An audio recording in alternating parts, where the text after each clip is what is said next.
Channel को subscribe करिए, bell icon दबाइए, ये वीडियो ज्यादा से ज्यादा लोगों तक पहुंचाइए।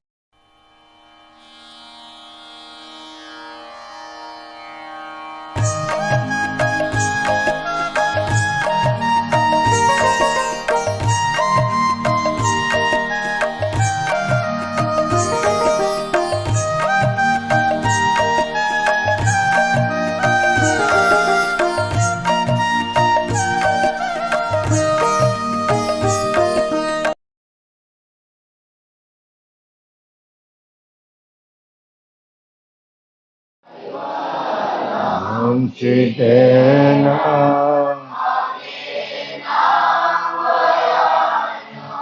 द्विगण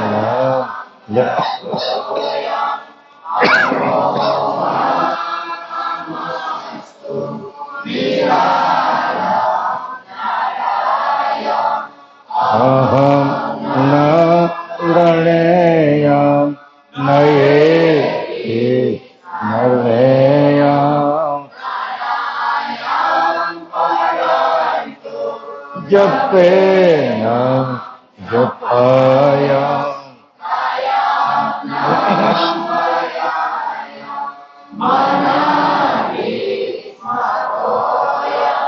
स्वयं समस्तु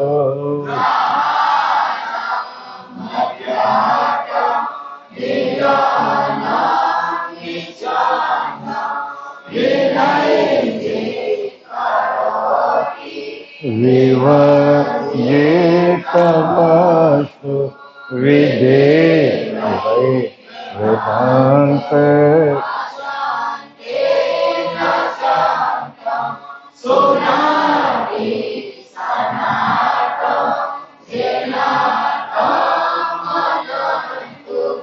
अगाधं बहरं लहे जन्महादं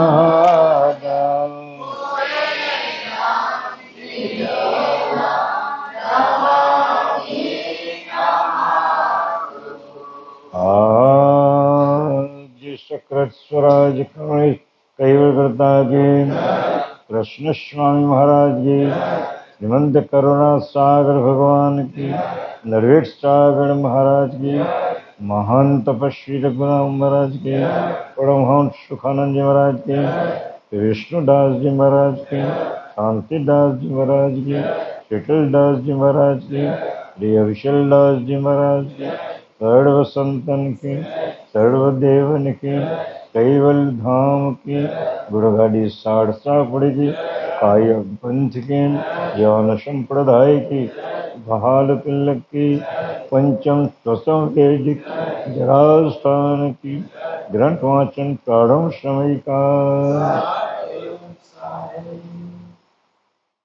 पाना नंबर 313 અને પહેલો પેરાગ્રાફ છે ને હવે 3 ગુણ અને 3 ગણ એ ગઈકાલે આપણે જરા વાંચ્યું અને ફરીથી આપણે જરા રિપીટ કરીએ. અત્યાર સુધીમાં આપણે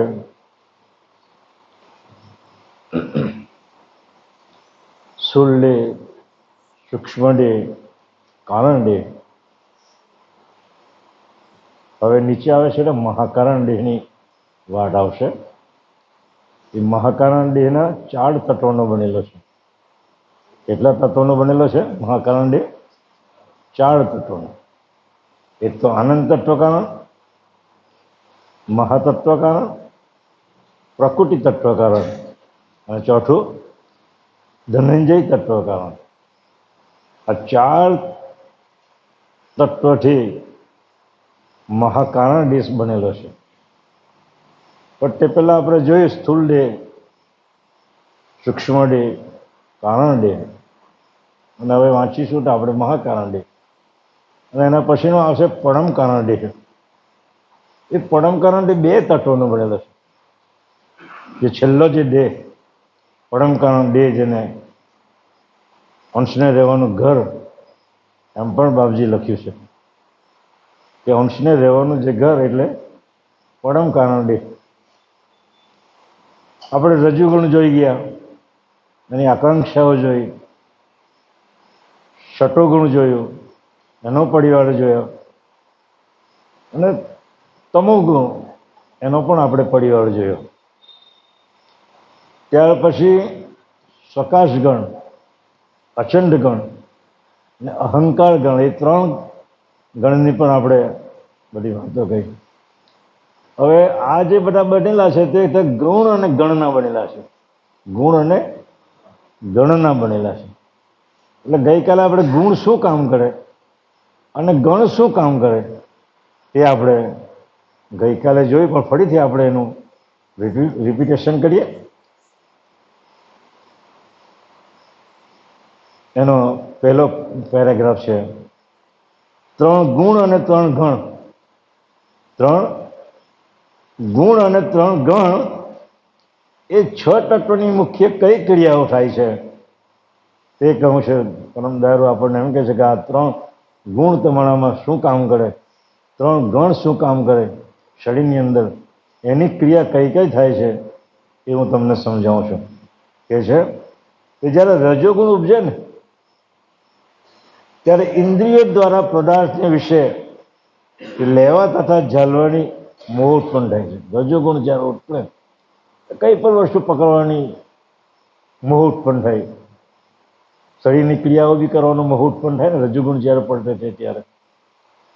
અને કંઈ સારું નરસું કંઈ ખાવાનું મન થાય તો રજોગુણ ઉત્પન્ન થાય ત્યારે આપણા અંતરમાં એવો ભાવ ઉત્પન્ન થાય કે નહીં, આ વસ્તુ કંઈ ખાવો જોઈએ. એટલે રજોગુણની ક્રિયા આ છે.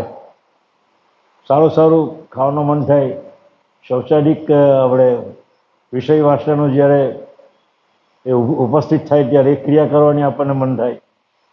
એટલે રજોગુણથી મોહ ઉત્પન્ન થાય. ટૂંકો શું થાય? રજોગુણથી મોહ ઉત્પન્ન થાય, અને એ મોહને આપણે સમાપ્તિ કરવા માટે, એનો ભોગવટો કરવા માટે આ રજોગુણ કામ કરે છે. હવે તમોગુણ તે સર્વ પદાર્થ ઉપર ક્રોધ થાય તે જાણો. કોઈ પણ વસ્તુને જ્યારે તમોગુણ વર્તે શરીરની અંદર ત્યારે તો ક્રોધ ઉત્પન્ન થાય. તો એ ક્રોધનું એક કારણ છે તમોગુણ. કોઈ પણ વસ્તુ સાથે કોઈ માણસ કોઈ આપણને બહુ વર્ષો પહેલાં ગાળ દઈ ગયેલો હોય અને એ રસ્તે આપણને મળે તો તરત જ એના પર જે ક્રોધ ઉત્પન્ન થાય. એટલે પેલું જે ગુણ છે ને એ ગુણ ત્યાં કામ કરે, ત્યાં હૃદય અંતસ્કર પરથી આવીને ઊભું રહે. એટલે આપણને ક્રોધ ઉત્પન્ન થાય. શું? મારવાનો, ધારવાનો, આ રીતે કરવાનો, એ તમોગુણનો ગુણ છે. એ સર્વ પદાર્થ ઉપર ક્રોધ જાણવો. હવે સત્વગુણ તે દેહ તત્વોને વિશે શાંતિ તથા નમ્રતા વર્તે એ સત્વગુણ જાણો. શરીરની અંદર શાંતિ વર્તે, આપણે શાંત સ્વરૂપે એમ બેઠેલા હોય તો કોઈ પૂછે ભાઈ કેમ બેઠો છે, પેલો કઈ શાંત સ્વરૂપ છે, બીજું કંઈ છે નહીં. એટલે એના અંતસ્કરમાં શટોગુણ વર્તતો હોય ત્યારે આપણે શાંતિ લાગે, શરીરમાં કેવું લાગે? શાંતિ લાગે. નચીનથી બેસીએ, શાંત સ્વરૂપમાં આપણે બેસીએ, કોઈ જાતનો એમાં સંકલ્પ વિકલ્પ કોઈ ઉઠે નહીં, ક્રોધાદી તત્વો ઉત્પન્ન ન થાય, કે મોહમાયાનું ગુણ ઉત્પન્ન ન થાય. એ વખતે શાંતિ આપણને જણાય. એટલે એ શાંત સ્વરૂપનું જે કામ છે એ શટોગુણનું કામ છે. આ પ્રમાણે તે દેહ તત્વોને વિશે શાંતિ થતા વર્તે તે સત્વગુણ જાણો. આ પ્રમાણે 3 ગુણની ક્રિયા, 3 ગુણ એટલે રજોગુણ, તમોગુણ, સટોગુણ, અને પેલા 3 ગણ અહંકાર ગણ, પ્રકાશ ગણ ને અહંકાર ગણ, પ્રકાશ ગણ ને અચંડ ગણ, આ 3 ગણ ને ગુણની પ્રવૃત્તિ આપણે જાણી. હવે અચંડ ગણ તે પંચવિધિ અવસ્થાને ક્રિયા થાય તે અવસ્થાઓ વારંવાર ઉપજે. અચંડ ગણ શું કરે? અચંડ ગણ પંચવિધિ અવસ્થાની ક્રિયા થાય છે. એ અવસ્થાને વારંવાર ઉપજે છે અને લય પણ પામે છે, અને તેની સ્થિતિ પણ થાય છે. તેમાં કઈ વેળા તે ઉપજે અને કઈ વેળા તે લીન પામે એ પ્રવૃત્તિ માલમ પડે નહીં. એ અચંડ ગણની ક્રિયાને લીધે આપણને આવું અનુભવ થાય. તો શું ક્રિયા થાય છે, કઈ રીતે થાય છે, એ આપણને કંઈ ખબર પડે નહીં, કારણ કે અચંડ ગણ એ અંદરના સ્વરૂપમાં વર્તે છે અને જે ગુણ છે એ બાહ્ય સ્વરૂપની અંદર વર્તે છે. શ્વકાશ ગણ તે શરીરને વિશે સંધિમાં રહ્યો. ગઈકાલે કીધું શ્વકાશ ગણ શરીરના જેટલા બધા જોઈન્ટ છે, આપણા હાડકાના જેટલા જોઈન્ટ, હાથના, પગના, ચામડીના, ઘૂંટાના, એ બધા શ્વકાશ ગણને એ સર્વ શરીરને વિશે સંધિમાં રહેલો છે. એથી કરી શરીરના સાંધા એકમેકની સાથે અથડાવા છતાં ઘસાતા નથી. એ શ્વકાશ ગણને લીધે છે.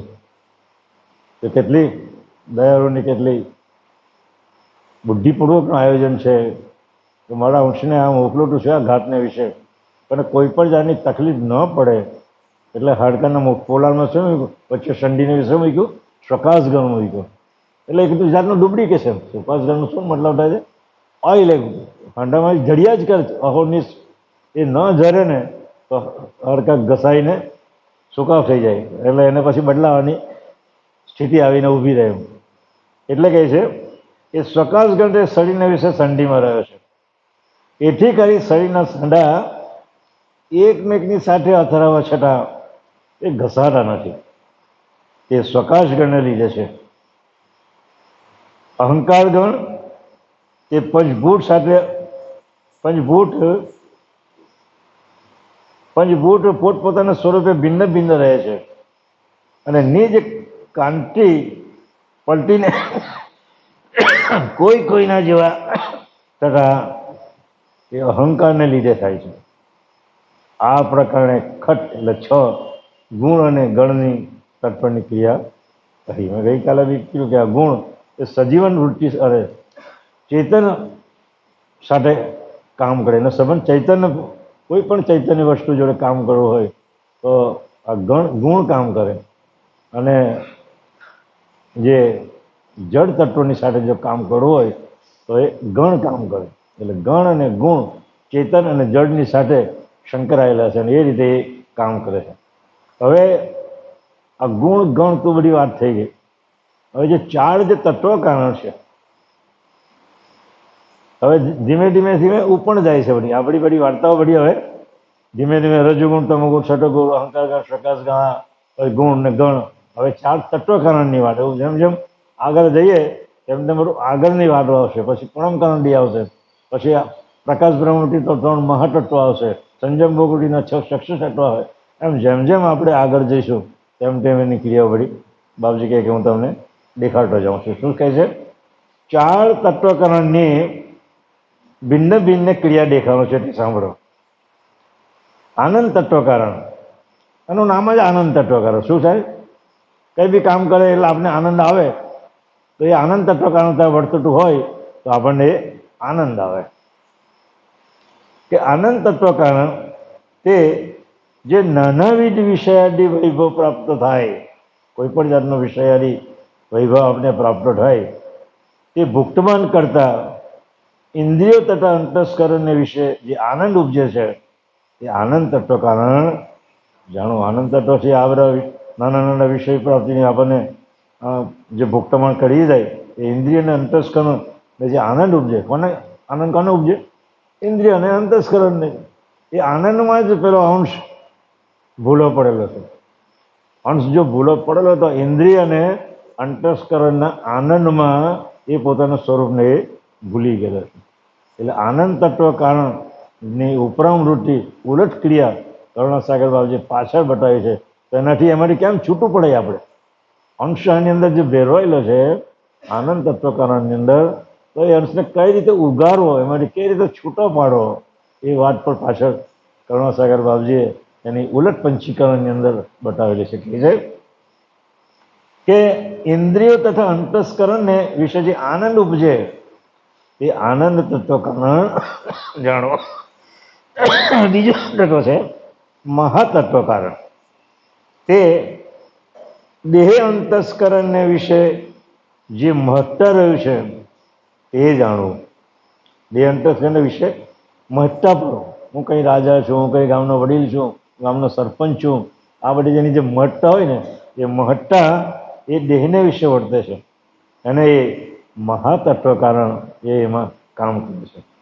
અને તે દેહ અંતસ્કરણને વિશે જે મહત્વપૂર્ણ રહ્યું છે એ જાણવું. હવે પ્રકૃતિ તત્વ કારણ તે ઇન્દ્રિય અંતસ્કરણ ગુણ ગણ પદાર્થ તથા સકલ તત્વોને કર્મને વિશે સંચળ કરે. એ પ્રકૃતિ તત્વ જે કારણ છે ને એ ઇન્દ્રિયો 10 ઇન્દ્રિયો, અંતસ્કરણ 4 અંતસ્કરણ, ગુણ રજોગુણ તમોગુણ સતોગુણ, પછી ગણ પ્રકાશ ગણ અહંકાર અને અચંડ ગણ પદાર્થ તથા સકલ તત્વો કે કર્મને વિશે ચંચળ કરે છે. એ બધાને ચંચળ કરે છે તે જાણવું. હવે ધનંજય તત્વ કારણ એ કેમ કરીને તેના ફળ ભોગતમન કરતા જે આનંદ તથા સુખની પ્રાપ્તિ ઉપજે તે વિષય આનંદને મંડ પાડી દે છે. આપણે ગમે તેવો આનંદ ઉપજે તો થોડાક સમય પછી કેવું છે મંડ પડી જાય. તેનું કારણ શું છે? ધનંજય તત્વ વર્તે છે ત્યાં. ધનંજય તત્વનો પ્રભાવ તો ચાલુ થાય આપણે જેટલો બી કંઈ આનંદ આપણે ઉપજે એ આનંદ એ મંડ કરી દે છે. એટલે કાયમ માટે જો આનંદ રહેતો હોય તો તેનો મતલબ કોઈ નહીં. એટલે આનંદને પણ એ ધીમે રહીને એ મંડ પાડી દે છે. એનું શું કામ છે? એનું ધનંજય તત્વનું એ કામ કરે છે એમ જાણો. આ પ્રકારે ચતુર તત્વ કારણની ક્રિયા, આ 4 ક્રિયા તત્વ કારણની મહાકારણની અંદર વર્તી રહેલી છે.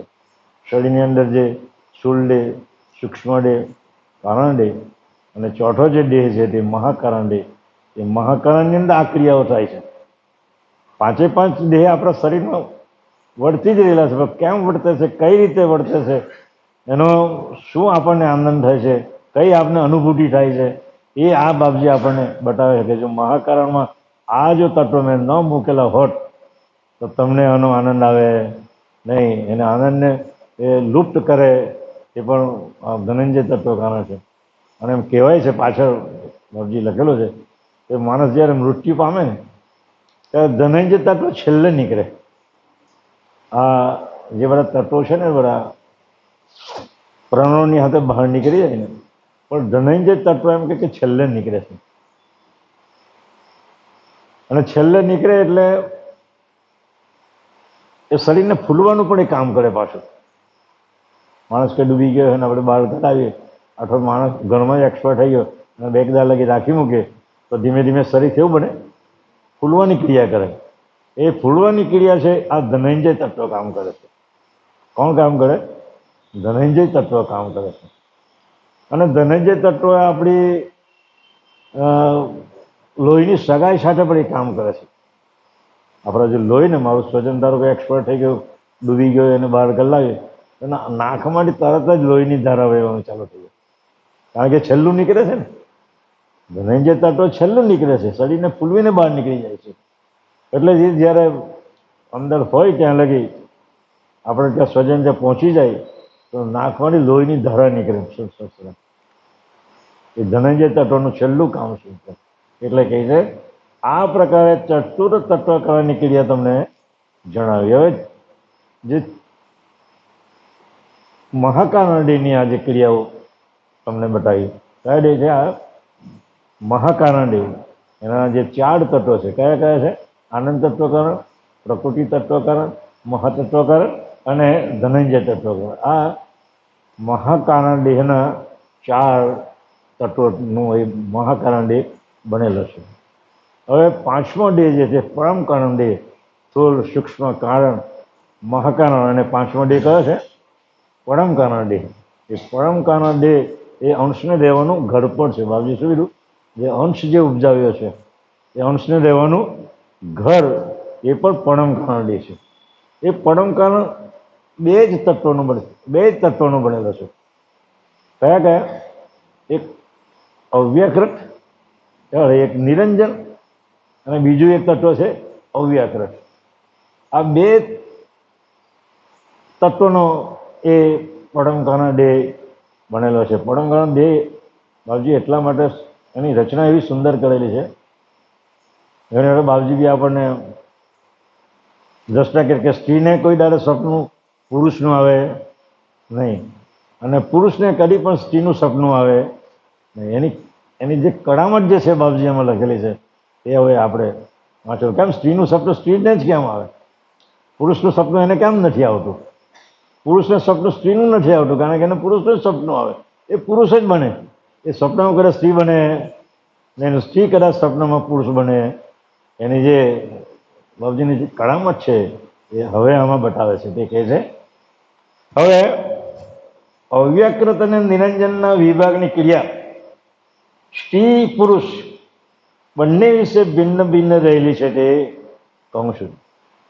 જો આ તત્વનું નિરૂપણ જો ન કર્યું હોત, જો જગતનો જે સંસાર છે એ કદી પણ ચાલે નહીં. એટલે પુરુષ તત્વ અને સ્ત્રી તત્વના વિભાગ બી એ રીતે એને વહેંચણી કરેલી છે કે સંસાર એનો કલ્પ પૂરો થાય ત્યાં સુધી એ સંસાર ચાલ્યા જ કરે, ચાલ્યા જ કરે, ચાલ્યા જ કરે. આમાં કોઈ રૂકાવટ આવે એ કયા કયા તત્વો શેમાં મેળવેલા છે એ બાપજી આપણને હવે નીચે વાત કરે છે. કહે છે કે અવ્યાકૃત પહેલેથી હવે અવ્યાકૃત અને નિરંજનના વિભાગની ક્રિયા સ્ત્રી પુરુષ બંનેને વિશે ભિન્ન ભિન્ન રહેલી છે તે કહું છું તે સાંભળો. આ 4 ડે સુધી જે આપણે 4 ડે જોયા ને આપણે, એટલે સ્થૂળ ડે થી મહાકાના ડે સુધી સ્ત્રી પુરુષ બંનેમાં સરખા ભાગ વહેંચેલા છે. આ જે 4 ડે જે છે સ્થૂળ સૂક્ષ્મ કારણ અને મહાકારણ સુધી એ સ્ત્રીના સરખા ભાગ વહેંચેલા છે. હવે પરમ કારણ ડેમાં અવ્યકૃત જે તત્વ છે તેમાં સ્ત્રીના 2 ભાગ અને પુરુષના 8 ભાગ. અવ્યકૃતમાં પુરુષના 8 ભાગ અને સ્ત્રીના 2 ભાગ. અને સ્ત્રીની અંદર અવ્યકૃતના 8 ભાગ અને પુરુષના એટલે નિરંજનના 2 ભાગ. એટલે 8 ને 10 ભાગનો પુરુષ બનાવ્યો અને આ બાજુ 8 ને અવ્યકૃતના અને નિરંજનના 2 એમ કહીને 10 ભાગનો સ્ત્રી ડે બનાવ્યો. હવે આગળ શું કહે છે તે આપણે વાંચીએ. પણ 5મા ડેને વિશે જ બંનેના દેહમાં ભિન્નતા રહેલી છે. તે અધિક ન્યૂન્ય ભાગની ક્રિયા જે પ્રમાણે રહી છે એ કહું છું તે સાંભળો. હવે સ્થૂળ સૂક્ષ્મ કારણ મહાકારણ લગી તો સ્ત્રી અને પુરુષના સરખા સરખા ભાગ વેચેલા હતા. પરમ કારણ ડેની અંદર નિરંજનના 8 ભાગને સ્ત્રીના 2 અને સ્ત્રીનાની અંદર સ્ત્રીના 8 ભાગને પુરુષના 2 એટલે 10 ભાગના આ પરમ કારણ ડે બનાવેલો છે. આગળ શું કહે છે? 8 ભાગ નિરંજનના, સાંભળજો હવે, 8 ભાગ નિરંજન એટલે પુરુષના અને 2 ભાગ અવ્યકૃતના. આ 10 ભાગે પુરુષનો દેહ બન્યો. પરમ કારણ ડેમાં આ 10 ભાગમાં પુરુષનો દેહ બનાવ્યો. તે પૈકી 8 ભાગ જે હતા ને કોના નિરંજનના, એમાં 8 ભાગમાંથી 7 ભાગ જે છે એ 7 ધાતુને વિશે 7 ભાગમાં મેળવે એની 7 ધાતુ બને. તો તેણે કરીને પુરુષ દેહ થયો. અને બાકીનો 1 ભાગ જે 8મો જે ભાગ હતો, પુરુષના જે 8 ભાગ હતા તેમાં 7 ભાગની ધાતુ બનાવી. વિડિયને પેલો અંકુર ને આ તે બધા 7 સપ્ત ધાતુ જેને કહેવામાં આવે ને એ 7 ધાતુમાં એમાં પોખ્યો.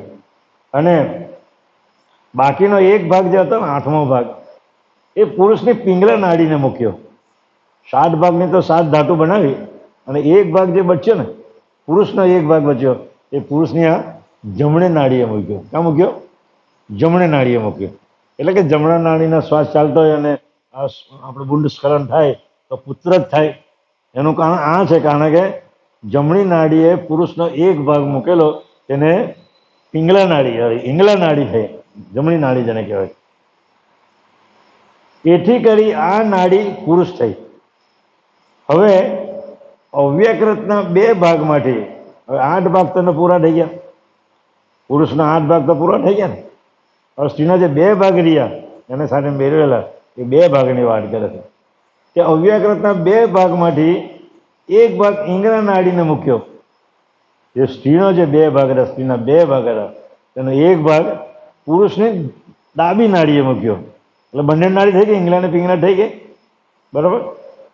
એથી કરી આ નાડી સ્ત્રી પુરુષ થઈને રહેલી છે. અને બીજો 1 ભાગ રહ્યો જે સ્ત્રીનો ભાગ, બે ભાગમાંથી એક ભાગ તો પુરુષના ડાબે અંગે મૂક્યો અને બીજો એક ભાગ રહ્યો તેમાંથી અડધો ભાગ ઉપસ્કંધીએ પુરુષની, સ્ત્રીનો જે અડધો ભાગ રહ્યો તે પુરુષની ઉપસ્થ ઇન્દ્રિય મૂક્યો, લિંગ પણ મૂક્યો અને બાકીનો જે અડધો ભાગ રહ્યો તે પુરુષના નેત્રે મૂક્યો. ક્યાં મૂક્યો? આંખની પણ મૂક્યો. એક ભાગ જે બાકી રહ્યો ને એ સ્ત્રીના અને પુરુષના લિંગ સ્થાન પણ મૂક્યો અને એક ભાગ એની આંખ પણ મૂક્યો. એટલે 8-10 ભાગ પુરુષની વહેંચણી કેમ કરી તે ડાયોર આપને બતાવ્યું. એટલે 7 ભાગની 7 ધાટો બનાવી અને એક ભાગ બચ્યો તે એના પિંગલા નાડી પણ મૂક્યો અને ઈંગલા નાડી પણ મૂક્યો અને એટલે 8 ભાગ પૂરા થઈ ગયા અને 2 ભાગ સ્ત્રીના બચ્યા. એક ભાગ છે એની પુરુષના ડાબે નાડીએ મૂક્યો અને એક ભાગ બચ્યો એના 2 ભાગ કર્યા, અડધો અડધો. એ અડધો અડધો એને ક્યાં મૂક્યો?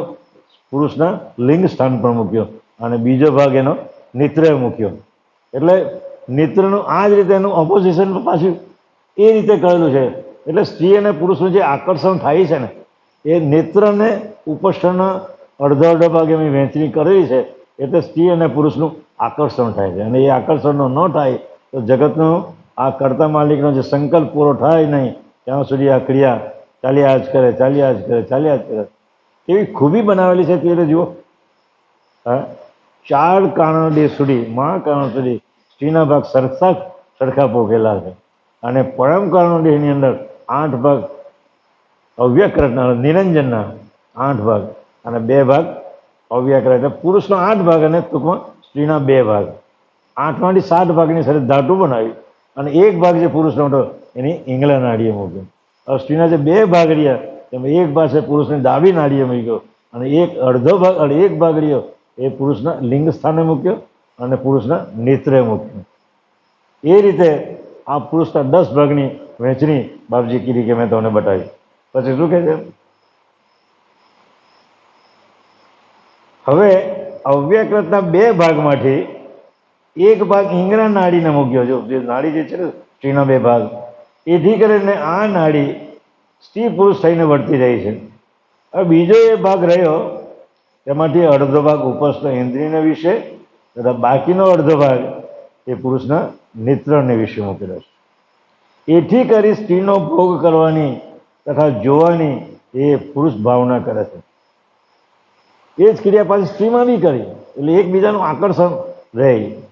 બાપજી કહે છે એટલે આ પ્રકારે 10 ભાગ મેળવીને પુરુષનું શરીર રચેલું છે. પરમકારણ દેહની વાત છે.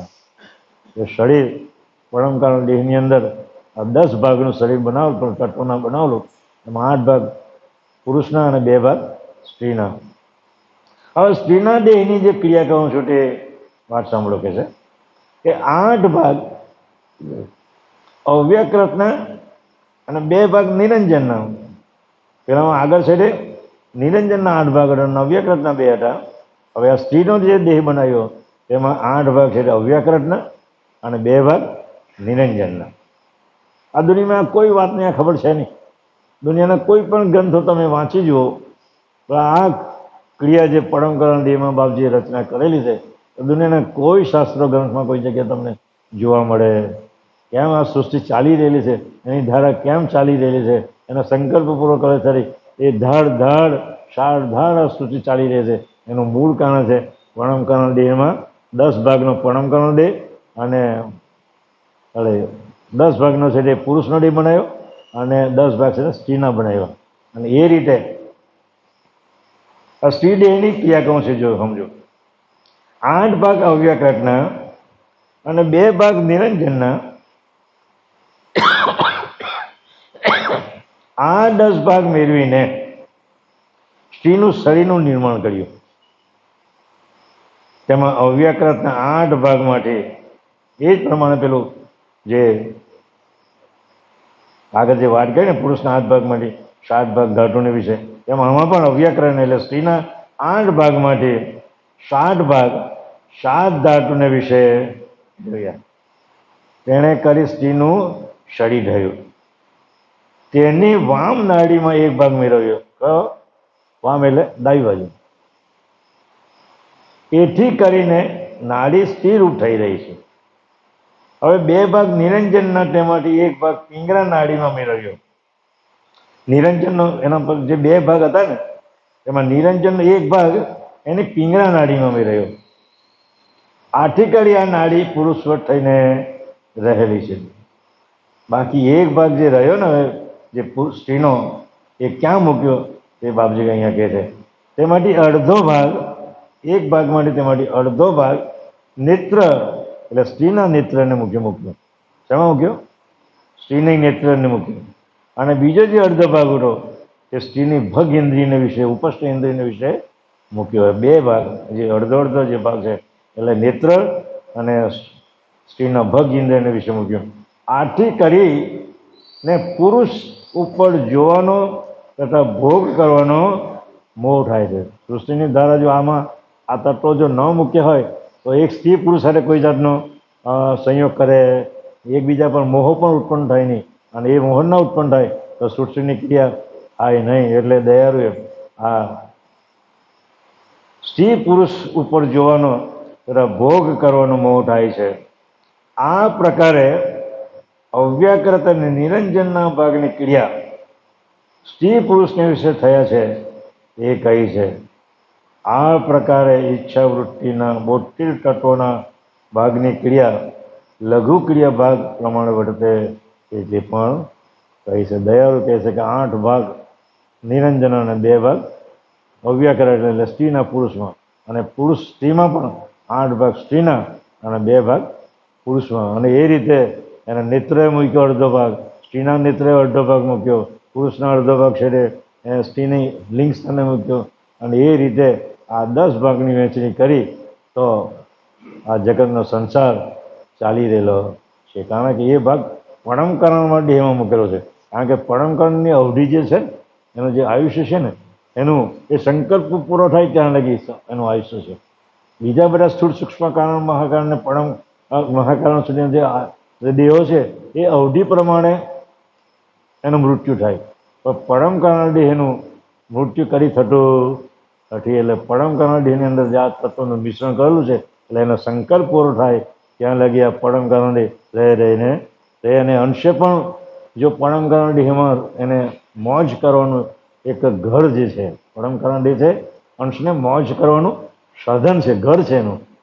એટલે પરમકારણ દેહની અંદર તમારી જો વૃત્તિ ત્યાં પહોંચે અને કૈવલ કર્તાનું જે સાનિધ્યનું જે સુખ છે એ પરમકારણ દેહમાં રહીને આપણે ભોગવટો કરવાનો છે.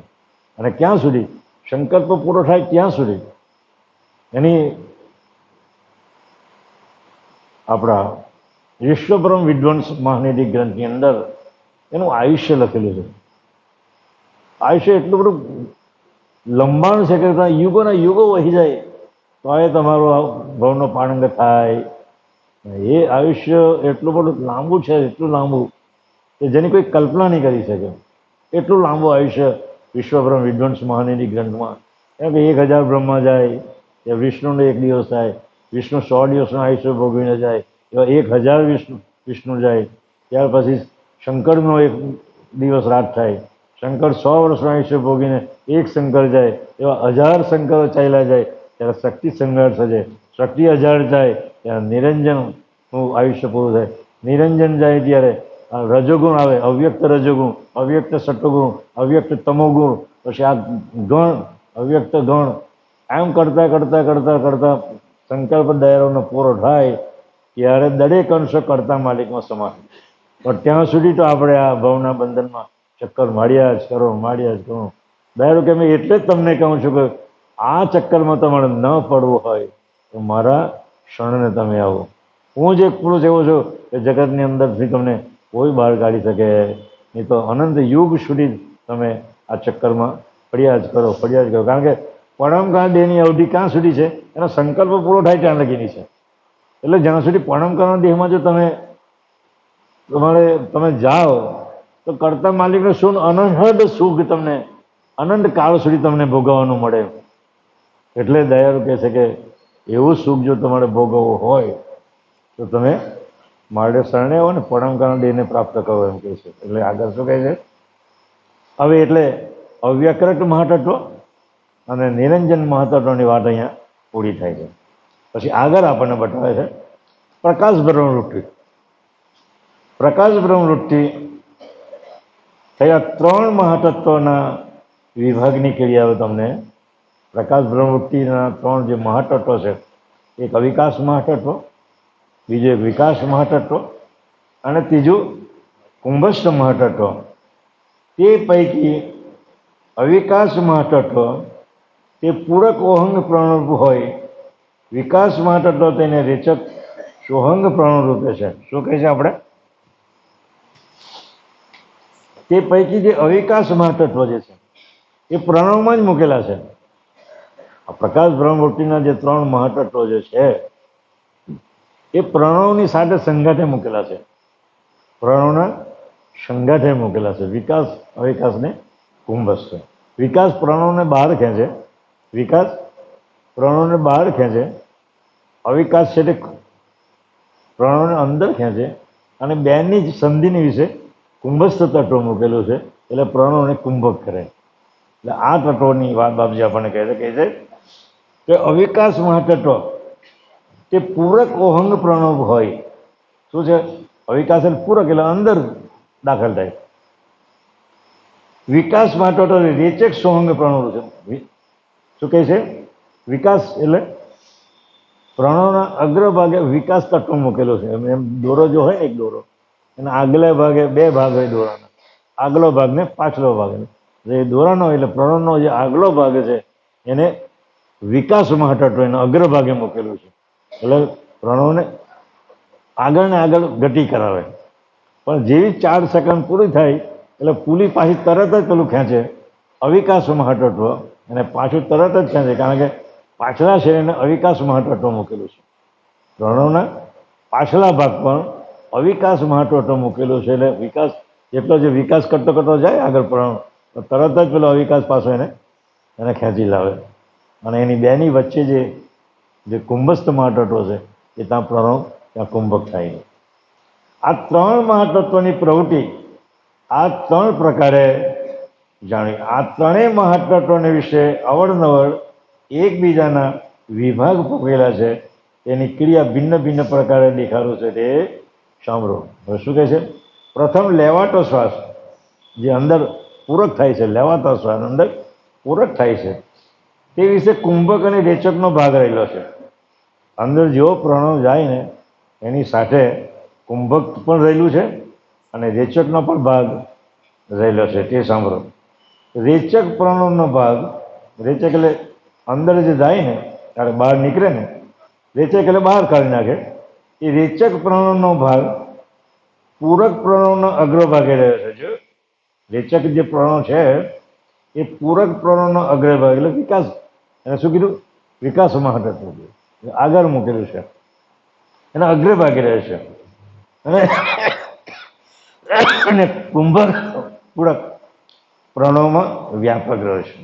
એટલે જે કુંભક જે પ્રણવ છે ને એ જે પ્રણવ છે ને એમાં વ્યાપક રહેલો છે. હવે રેચકનો જે ભાગ અગ્ર ભાગે રહ્યો, રેચક એટલે વિકાસનો ભાગ, જે આગળ ભાગે રહ્યો તે આગળ ને આગળ વિકાસ કરતો જાય. પ્રણવના આગલા ભાગે વિકાસ મહાતત્વ મૂકેલું છે એટલે પ્રણવ આગળ ને આગળ નીકળી મૂકે એટલે રેચક કરતો જાય. જેમ જેમ તે પૂરક પ્રણવ તેમાં વ્યાપક રહેલા કુંભકના વિભાગને લીધે પાછળ સ્થિર ચાલે, આ પ્રમાણે પૂરકને વિશે રેચક તથા કુંભકના વિભાગની પ્રવૃત્તિ થાય છે. એટલે જેવો પેલો પ્રણવ બહાર નીકળે એના સાથે પાછા કુંભક અને પેલો પૂરક એ બંને પાછા પ્રણવ પણ એની સાથે ચાલે છે. એટલે એ વિભાગની પ્રવૃત્તિ તમને કહી. હવે જે રેચક જે છે, જે સોહંગ પ્રણવ જેને કહેવાય, રેચક એટલે બહાર જે કાર્ય તેને, એ રેચક સોહંગ પ્રણવને વિશે અવિકાસપૂર્વકનો ભાગ અગ્રભાગે રહ્યો છે અને કુંભકનો ભાગ સોહંગ પ્રણવમાં વ્યાપક થઈને રહ્યો છે. તેની પ્રવૃત્તિ કહું છું તે સાંભળો. કે સોહંગ પ્રણવમાં વ્યાપક થઈને રહેલા કુંભકના વિભાગને લીધે રેચકની પ્રવૃત્તિ સ્થિરપણે બહાર નીકળે છે.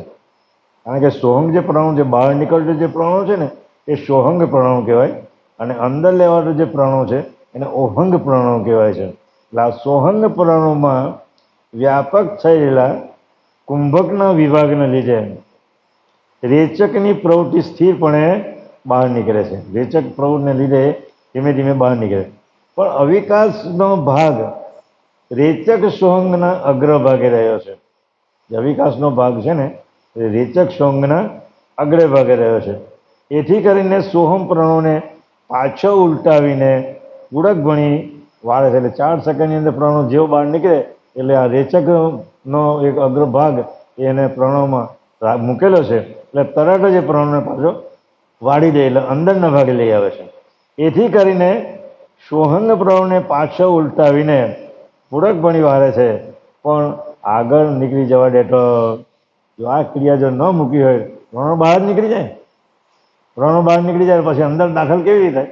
પણ રેચક પ્રાણોની સાથે એ કુંભકનો વિભાગ ત્યાં મૂકેલો છે એટલે પ્રાણોને બહાર નીકળી જવા દેતો. આ પ્રમાણે રેચક વિશે પૂરક તથા કુંભકના વિભાગ રહ્યા છે તેની ક્રિયા કહી. હવે કુંભકને વિશે પૂરક અને રેચક જે પ્રાણો અંદર જાય ને એની મધ્ય ભાગે કુંભક પ્રાણો રહેલો છે. એટલે એ કુંભકને વિશે પૂરક અંદર ખેંચે છે અને રેચકના ભાગ રહ્યા છે તેની ક્રિયા કહું છું તે સાંભળો.